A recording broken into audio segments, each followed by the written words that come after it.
convictions aux idées percutantes. Moi, ça me choque tellement. Des opinions aiguisées. On tolère ça parce qu'on n'a pas les ressources pour faire les enquêtes. Des idées tranchantes. Mais est-ce que c'est normal qu'on accepte ça? Karine Gagnon.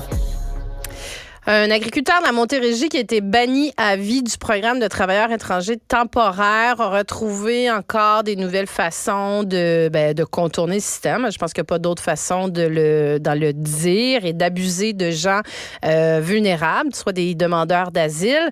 Il s'appelle Jean Lemay. C'est dans un des articles du Journal de Montréal. Aujourd'hui, on en parle avec Karine Gagnon, qui est chroniqueuse politique au Journal de Montréal et au Journal de Québec et qui est aussi directrice adjointe de l'information au Journal de Québec. Salut, Karine. Salut Marie. Ouais, c'est quand même assez, pas quand même assez, c'est choquant ce qu'on apprend dans cet article-là.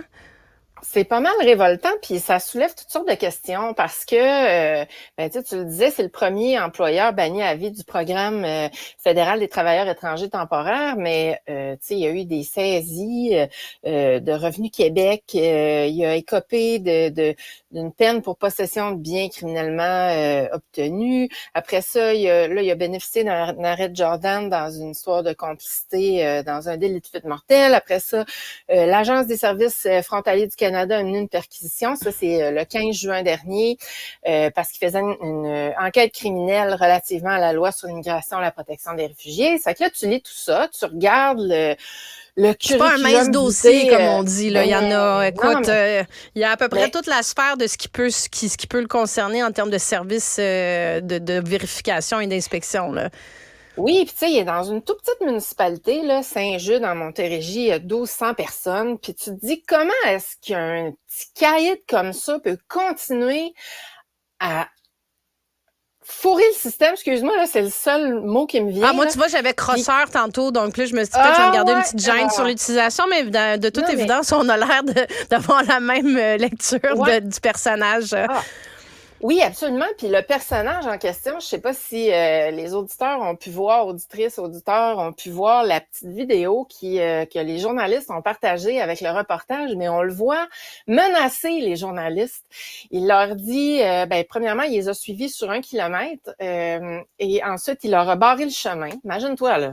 T'sais, on parle d'une petite municipalité du Québec, là, on n'est pas en Colombie là-dedans. Là. Puis là, il leur a dit qu'il connaissait 5-6 personnes, que si elle continuait à poser des questions, là, il allait la suivre aussi, qu'elle n'était pas les bienvenus, que les journalistes, ils les aimaient pas, puis dans la municipalité non plus. Puis là, tu te dis, hey, comment ça se fait qu'un gars de même peut continuer à faire tout ça puis à abuser de pauvres gens qui essaient d'avoir des conditions meilleures? Tu sais, là, on parle de demandeurs d'asile. D'abord, il y a un problème avec ça. Comment ça se fait qu'on les protège pas mieux, ces gens-là? Comment ça se fait que lui, là, il est dans une pépinière de travailleurs étrangers puis il arrive à en abuser comme ça? Il les refile à des compagnies. Ça veut dire que plein de gens ferment les yeux sur ce que ça représente. C'est quasiment comme des esclaves. C'est épouvantable, là, de constater que ça se passe chez nous, puis que c'est dans un sens toléré, parce qu'il y a plein de gens là qui sont témoins de ça, ceux qui les emploient. Tu sais, je peux pas croire que ce gars-là peut continuer son œuvre de tout croche comme ça, puis qu'il est pas plus achalé, parce que, tu sais, il a l'air d'avoir une ferme relativement prospère, là. Je disais que c'était au nom de son fils, mais quand même, là, tu sais, il a pas l'air dans la misère. Puis, tu sais, ça... Aussi, il y a une histoire immensément triste qui est liée à ça. C'est un des travailleurs mexicains qui s'est tué dans un accident, rappelle-toi, il y a quelques semaines. Et finalement, la paire qui travaillait pour lui. Et là, ils sont allés enquêter, parce qu'évidemment, on constate que cet individu-là était dans la mire des autorités déjà pour toutes sortes d'infractions qu'on signalait tout à l'heure. Donc, tu sais, un père de famille qui avait 2 petites filles qui espéraient une vie meilleure, tu sais, il faut penser que tous ces demandeurs d'asile-là, c'est exactement ça qu'ils espèrent, d'avoir une vie meilleure, viennent ici pour ça. Puis ils se font attraper par un espèce, tu sais, ils l'appellent El Patron. El Patron, puis El Señor Lemay, tu sais, c'est ça, El Patron, là, c'est, tu sais... C'est caïd, t'as bien utilisé le mot d'entrée de jeu, là. Oui, tu sais, c'est quelqu'un qui est pas très gentil, puis tu sais, on comprend qu'ils vivent dans des conditions épouvantables, puis c'est ce que la journaliste racontait, là. Donc, je trouve qu'au niveau de la protection de ces gens-là, on fait dur, là, finalement, comme pays puis comme province, là. Ça oui, fait puis extrêmement dur. Tu sais, c'est la récidive à travers ça. Puis Oui. tu sais, tu dis, c'est ultra mal intentionné. Quand tu vois justement toutes les interventions qui ont été faites, que ce soit de la Sûreté du Québec, que ce soit justement des services frontaliers.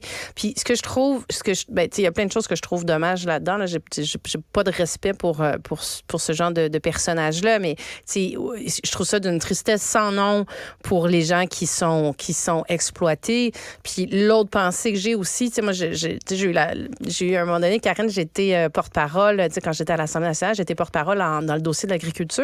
Puis on avait eu, entre autres, une grosse commission parlementaire sur les pesticides qui nous avait amené à se déplacer justement sur le terrain dans différentes fermes. Moi, je viens de la Montérégie, je viens d'un petit village rural aussi, mais on a rencontré beaucoup de fermiers qui utilisent, entre autres, d'agriculteurs, je devrais dire d'agriculteurs, qui utilisent des travailleurs immigrants, des travailleurs temporaires qui sont d'une... Tu sais, écoute, puis qui ont besoin d'eux, puis qui disent à quel point, justement, leur enjeu, c'est d'avoir des frais à les garder plus longtemps, puis que ça fait, tu sais, il les aide au niveau de la francisation, il les aide au niveau de l'intégration économique. Ça vient des membres de la famille parce que c'est des, tu sais, ils reprennent les mêmes travailleurs d'été en été, puis, tu sais, il y a tellement des beaux exemples, puis quand tu des vois belles quelque chose... histoires. Ouais, des super belles histoires, vraiment des belles histoires de respect, puis tu regardes, tu regardes ça, cette histoire-là, puis c'est juste dégueulasse. Oui, c'est parce que c'est dommageable, tu as raison, là, pour tous les agriculteurs qui ont recours, qui ont besoin de ces travailleurs-là. Tu sais, il y en a plein ici aussi dans la région, là. Quand on va à l'île d'Orléans, certains soirs, on a l'impression d'être dans un village au Mexique. Tu sais, il y en a énormément. Même chose sur la rive sud. Donc, oui, ça aussi, ça jette de l'ombre sur tous ces programmes-là. Mais il y a quand même un problème d'encadrement et de protection de ces gens-là. Je trouve que... Puis, c'est toujours de constater qu'un réseau comme ça peut s'installer puis que personne sauve la trappe finalement. Que c'est très certainement parce que les gens ont peur, mais de voir comment la peur peut s'installer là dans une communauté comme ça puis que personne parle parce qu'ils ont peur de lui. Tu sais, il y en a là-dedans qui s'adressent aux journalistes sous le couvert de l'anonymat. Là, c'est clair que tout le monde a peur de lui. Mais de voir que ça se peut, ça, que ça peut s'installer puis qu'il peut continuer, moi, ça me fait toujours halluciner. Je trouve ça tellement triste. Pour finir sur une note peut-être plus positive, puis espérons qu'elle demeure positive. Hein. Ce soir, il y a le spectacle au Festival d'été de Québec des Cowboys fringants de Robert Charlebois. Je dis en tout cas, il aura lieu peut-être en espérant que la météo demeure belle dans la région de Québec. Là, il y a des alertes météo, orages violents un petit peu partout. C'est quand même beau de voir que le chanteur, entre autres, que Carl Tremblay va remonter sur scène après qu'il ait annulé entre autres, un de ses concerts à Alma à cause de son cancer. Oui, c'est ça. Il combat un cancer. Là, il y a une nouvelle série de traitements. Hein. Les traitements précédents ne répondaient plus. Son corps ne répondait plus. Donc là, ils essaient une nouvelle série de traitements. Bien évidemment, il est malade. Hein. On sait que quand on est traité pour un cancer, on est plutôt mal en point. Ça détruit tout, hein, en plus du cancer. Donc, je trouve ça très courageux. Puis je suis certaine que moi, je suis bien excitée parce que j'y vais là. Puis j'ai l'impression que je m'en vais à un concert historique, tu sais, en même temps avec Robert Charlebois. Donc c'est peut-être un des derniers concerts sur les plaines. Tu sais, les organisateurs du festival soulignaient ça à un de mes collègues qui retraçait cette histoire-là. Puis les Cowboys fringants ont une histoire d'amour particulière avec les plaines d'Abraham et avec le festival. Là, ça va être la 11e représentation qu'ils font sur les plaines et je suis certaine que les fans vont leur réserver un accueil très chaleureux puis vont être très reconnaissants du fait qu'ils se présentent quand même. Ça prend un sacré courage de sa part, puis ça doit pas être facile, vraiment pas, là. Tu sais, il y a des jeunes enfants, il y a une famille. Aussi, le groupe, c'est comme une famille, ils le disent souvent, là.